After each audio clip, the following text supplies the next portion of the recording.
Olá, meu nome é Luciano, e você está no canal Teologia Puritana. Estamos de volta aqui com mais um vídeo no canal. Hoje o tema vai ser super polêmico, cujo tema abordado vai ser: quem decidiu o que devia compor a Bíblia? Ou seja, quem escolheu os livros da Bíblia, os 66 livros da Bíblia, quem escolheu? Muitos vão dizer, por exemplo, que foi a Igreja Católica. Outros vão dizer que foi grupos ultra secretos como os Illuminati ou os maçons ou alguma seita super poderosa que domina a Terra como um todo, em todos os sentidos culturais, políticos e religioso. Um outro grupo vai dizer que foi a Igreja Evangélica ou a Igreja Reformada na época da Reforma Protestante. Um outro tipo de pessoas vão argumentar em cima de grupos alienígenas ou de argumentos fantasmagóricos. E já outros grupos de pessoas que não se preocupam em estudar ou em saber sobre as escrituras vão dizer que não tem nenhuma resposta. Mas, lamentavelmente, detectamos a ausência de pessoas capazes de responderem satisfatoriamente a esta pergunta de uma maneira lógica e que seja verificada por todas as pessoas. Para este estudo, nós vamos consultar alguns livros, por exemplo, a Bíblia, um livro de F.F. Bruce, cujo título é O Cânon das Escrituras, como os livros da Bíblia vieram a ser reconhecidos como escrituras sagradas, da editora Hagnus. Um outro livro a ser consultado por nós e de fácil acesso, que estou aqui fornecendo a vocês, é do Dr. Norman Geisler e de William Knox, cujo nome do livro é Introdução Bíblica, como a Bíblia chegou até nós. Um outro livro fundamental para responder a esta pergunta de quem decidiu o que devia compor a Bíblia, ou seja, quem escolheu os livros da Bíblia, é um livro sobre o período interbíblico, 400 anos de silêncio profético, do escritor Enéas Tognini, da editora Hagnus. Temos também um outro livro importante do escritor John McDowell, Respostas Convincentes. Prepare-se para defender sua fé. E por fim, temos um clássico livro também do Dr. Norman Geisler, a Enciclopédia de Apologética, Respostas aos Críticos da Fé Cristã. Então todos esses livros aqui foram usados e nos baseamos neles para responder a esta pergunta. E são livros que vocês podem adquirir, tá certo? Não são livros difíceis, não são livros que estão do outro lado do mundo ou acima da atmosfera. Então, vamos lá. Primeiramente, devemos definir o que significa cânon. A palavra cânon tem sua raiz na palavra cana. Cana ou junco era usada antigamente como haste de medida e eventualmente significou padrão, tá certo? Padrão, observe que padrão é diferente de relativo, não é isso? A palavra cânon era usada para denotar o que chamamos de regra de fé, um padrão que usamos para medir e avaliar, não é isso? É um instrumento, uma espécie de instrumento. Então, você pega algum instrumento para fazer alguma medição.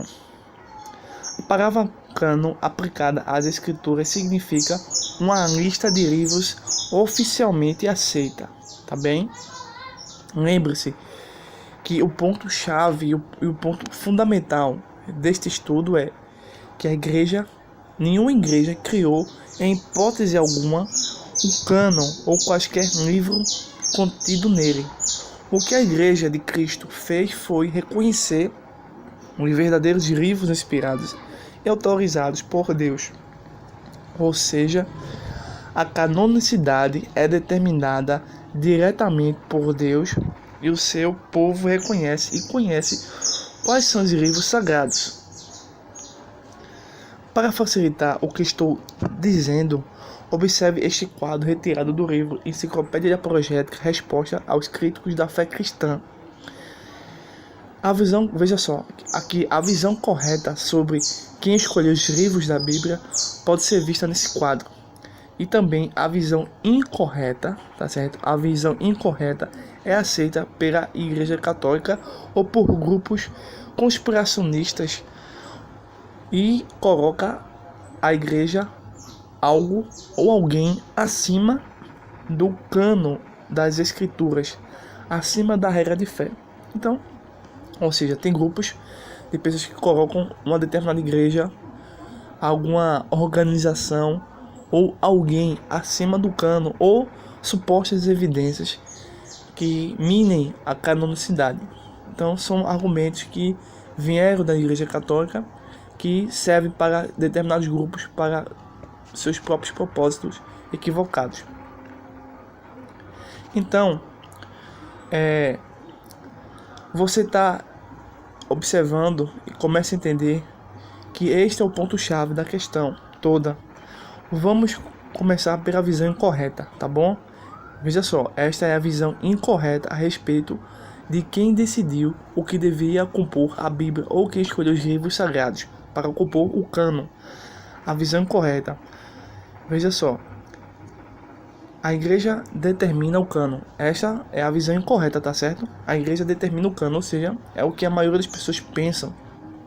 E a igreja também católica que ensina isso.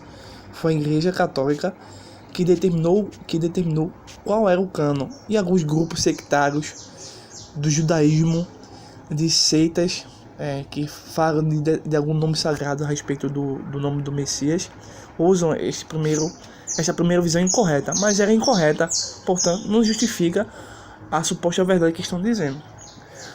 A segunda visão incorreta que você observa aqui agora é que a igreja é mãe do cânon, ou seja, é a igreja que gerou o cânon.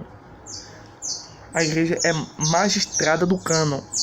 A igreja regula o cânon. A igreja é juíza do cânon. Aí novamente a igreja está acima das escrituras, sejam elas quais forem, tá certo? Mas esta é a visão incorreta da questão. A igreja é mestra do cânon.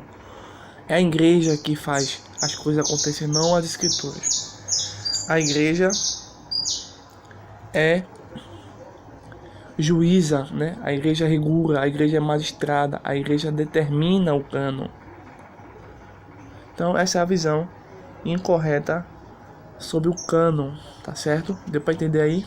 Então vamos ver agora no quadro aí que você está vendo, para facilitar o raciocínio, a visão correta do assunto, a visão correta de quem decidiu o que deveria compor a Bíblia, ou quem escreveu os livros quem escolheu os livros da Bíblia, né? Quem escolheu? A igreja descobre o cânon. Então, o cânon, aqui nesse caso, ele já está estabelecido. Então, a igreja apenas vai reconhecer ou descobrir. Ela não, diferente da primeira incorreta, ela não determina, ela descobre. No segundo ponto, a igreja é filha do cânon. A igreja é ministra do cânon. A igreja reconhece o cânon. A igreja é testemunha do cânon. Isso colabora muito com os evangelhos do Novo Testamento, as testemunhas oculares. A igreja é serva do cânon, tá certo? Com as devidas correções e observações feitas sobre o tema através deste quadro muito importante, podemos agora amadurecer a estrutura do argumento indo para as próprias escrituras.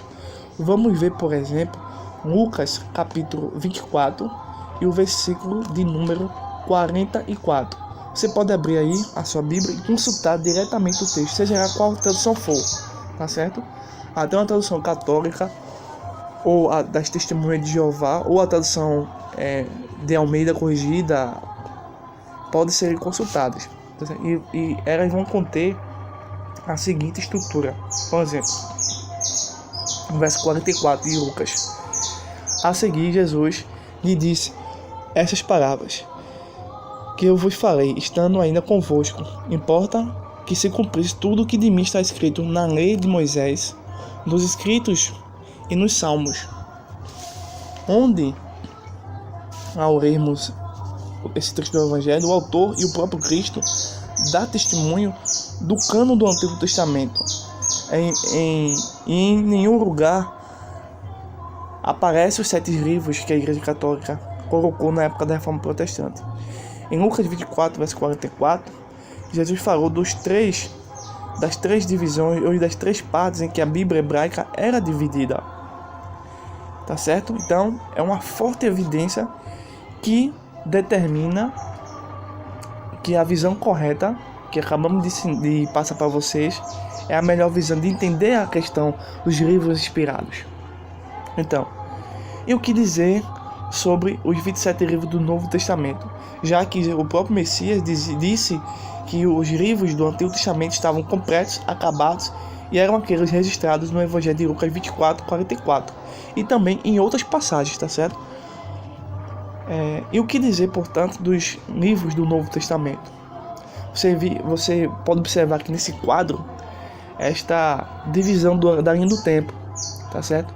Todos os livros do Novo Testamento foram concluídos no ano 100 depois de Cristo. Você pode ver nesse quadro aí, nesse novo quadro que você está vendo no visor, uma coisa totalmente fundamental e é esquecida ou escondida por muitos, é o fato de que muitos antes dos concílios que ocorreram ao longo da história, depois do ano 100 depois de Cristo, ou dos cristãos do primeiro século,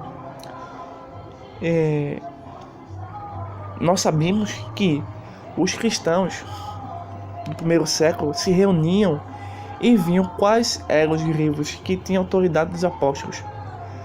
E eles avaliavam e decidiam sobre eles. Veja um exemplo disso em Colossenses capítulo 4, versículo de número 16. Você pode ver aí, número 16.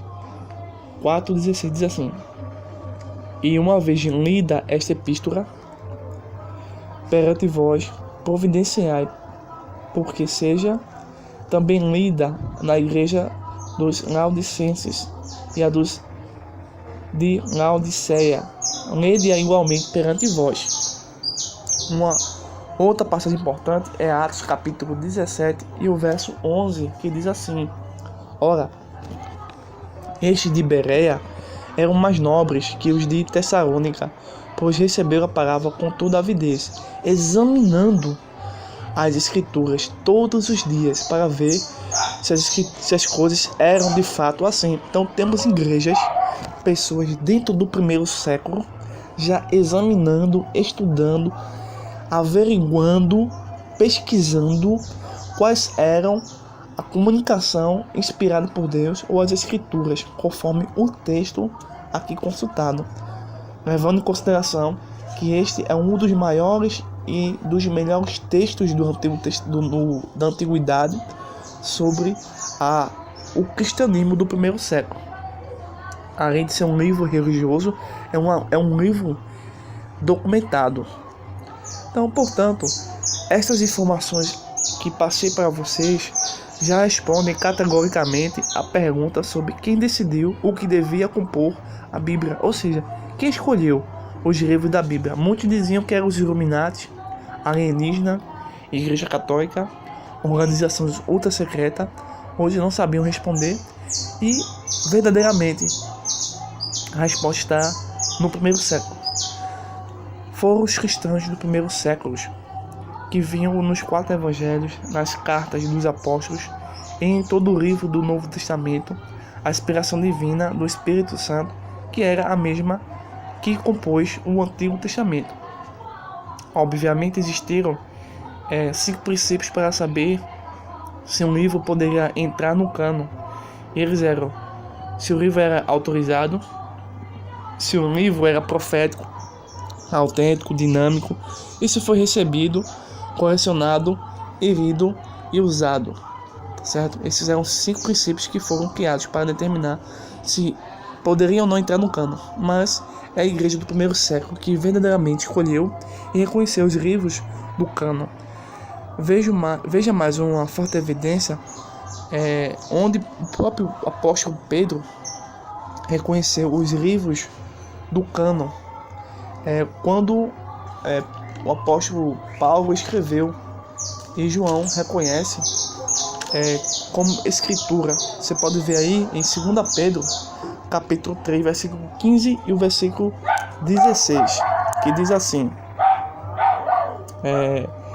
entende por salvação a longanimidade de nosso Senhor, como igualmente o nosso amado irmão Paulo, que vos escreveu, segundo a sabedoria que lhe foi dada, ao falar acerca deste assunto, como Nifado costuma fazer em todas as suas epístolas, nas quais há certas coisas difíceis de entender, que os ignorantes instáveis deturpam, como deturpam também as demais escrituras para a própria destruição deles. Então o próprio Pedro está reconhecendo os escritos de Paulo como escritura.